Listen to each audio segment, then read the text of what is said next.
Sorry. Faith, the holistic road. Faith, the holistic road. Yeah. Let me know when you're ready. Right. I have trust issues. Although on some level, I believe we all do.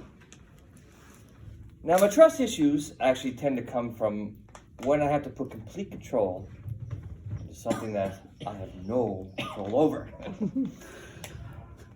Mr. Toastmaster, fellow Toastmasters, and if there's distinguished guests here, distinguished guests. Tonight, my talk is called Faith, the Holistic Road. It will be the first of 3 about my journey. Now, I've been on a very long journey of self-discovery to learn, one, how to love myself, others, manage the situations I put myself into, and to share what I have learned without fear.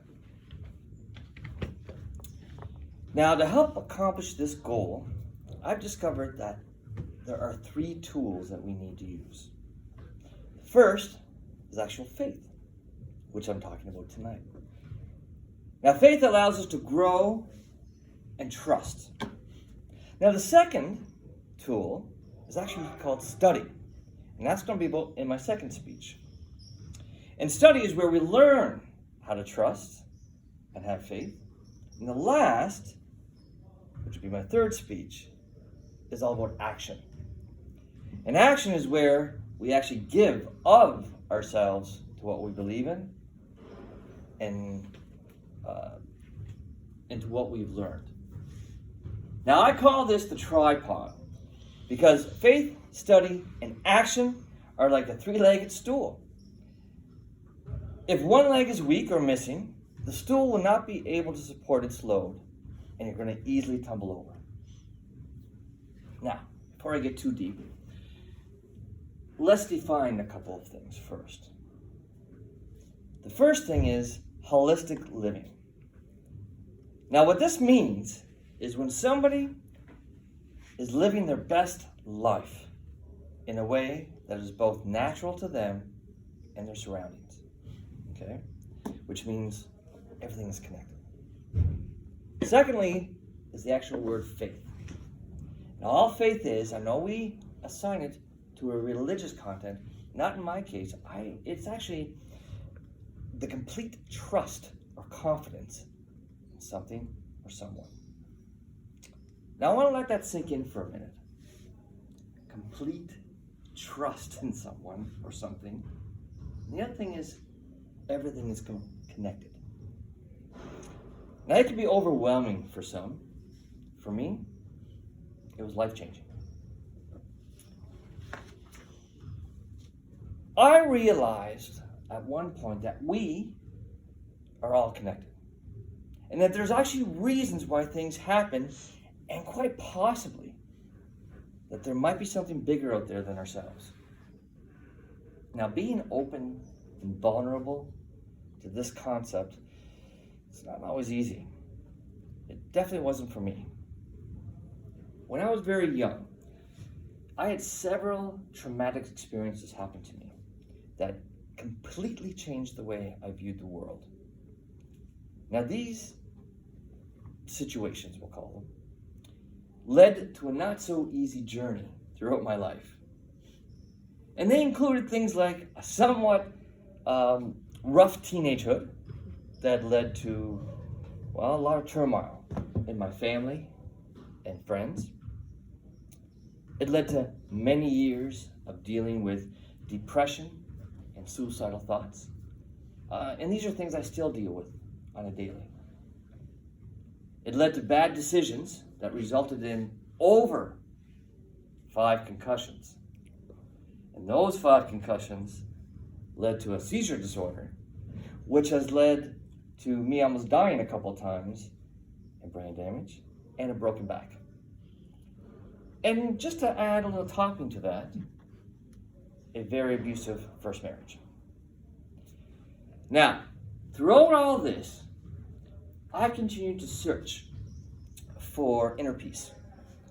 only to be disappointed time and time again. What I didn't realize was that I kept looking in the wrong places and was blinded by my anger and hatred for myself. It wasn't until I fully realized that even though all of these things happened to me, I'm still standing here in front of you. And to be honest, with some of the things that have happened to me, I really shouldn't be. But I'm still alive. I have people around me who love me. I have a roof over my family's head, and I have food in their bellies. You know what? And when I stood back and realized all of these wonderful things around me, I knew that there was something all along helping me to still be here. But this is when something completely changed inside of me. I started seeing things differently. I noticed that how I look at people started changing. I also noticed more and more positive things happening in my life. You see, what really actually changed for me was I started believing more in myself and who I was.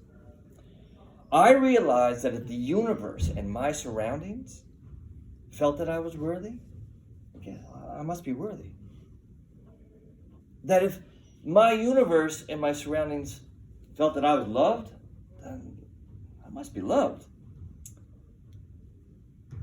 Because this belief that I started realizing became so ingrained into my inner being and my inner day life, my entire world began to change. Now, don't get me wrong. I didn't just wake up one day and went, woo! This feeling is great. It works. It was actually well over 35 years of hard work and realizations. And even to this day, I work at it like all the time. I still fight that little saboteur that's in the back of my head telling me I'm not worthy or loved, that I don't deserve happiness, joy, or peace. It's a daily struggle for me. But what do you do? Well, I'll give you a couple things that I do to get me through the day. Every morning, I make it a point to make sure that the first thoughts that come into my head are that I thank my God and the universe for being alive. I also say I thank my God and the universe for being able to walk. Because when I broke my back, I was told, you might not be able to walk again. And I always thank my God and the universe just for the beautiful day. After this, I move on to my morning meditations. And I start everyone off by saying, I trust in my God and the universe to do what's best for me. And I say that as many times as I need to get over any feeling that I may be having at that moment in time. And then I go into my I am affirmations. I am worthy. I am loved. I'm amazing. I say whatever I need to say in order to get through that saboteur that may be whispering in the back of my brain. It's always there. Now, the third thing I try to do daily, not always successful, but I try, is I go for a walk in the woods. I thank God for my dog every day for that. And when I go for those walks, I try to have a conversation with myself or the universe, whatever you want to call it. And I talk about what I want to see my day look like. I ask the questions that I need answered. And here's the crazy thing. I always get to my answers by the time my walk is over. Every single time now. Now, just to prove a little bit about this kind of works in my life, I have two stories I want to tell you. First, happened several months ago. You see, during that time, the fate of my family was up in the air. Both my wife's and my EI were about to run out. Our landlord just called us and said, listen, I want to sell the house, which would mean that we would have to move for a sixth time since we moved to Cape Breton. That's in 10 years. 6 times in 10 years. And decisions about my wife's and mine future income were also up in the air. Now normally, what would happen is I get so stressed out, I wouldn't eat, I'd be cranky as all heck. I wouldn't sleep, and probably would turn to alcohol for a little bit of relief, right? Just forget about some of the things that were going on. In addition, usually my health takes a turn, and not for the better. But this time, and for the first time in my life, I completely let go. And I trusted that it would all work out. And it did. I was granted the self-employment business program to launch my own company. My wife was given money for school and a living allowance to the end of next year. And my landlord called me up and said, hey, listen, do you want to do a rent-to-own with us? To own the house? And I went, yes, I do.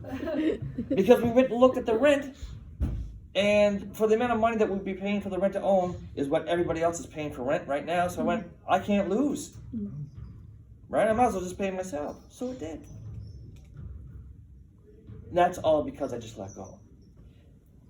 And I had one that happened yesterday that I do have to talk about. And this is an example of just being open and just listening sometimes. I was just over here at the lights on Prince Street, turning into the Needs to get some gas. I was at a stop, and then the light turned green with a flashing arrow, meaning I was able to go, but the opposite side had a red. But something told me, now, actually I was in a hurry because I was going to be late for an event that I was attending. But something told me don't turn. I don't know what it was, just said don't turn. And I'm glad I didn't, because some jerk in a car, sports car, came gunning and ran the red. And if I would have turned at that moment in time, I wouldn't be here talking with you today.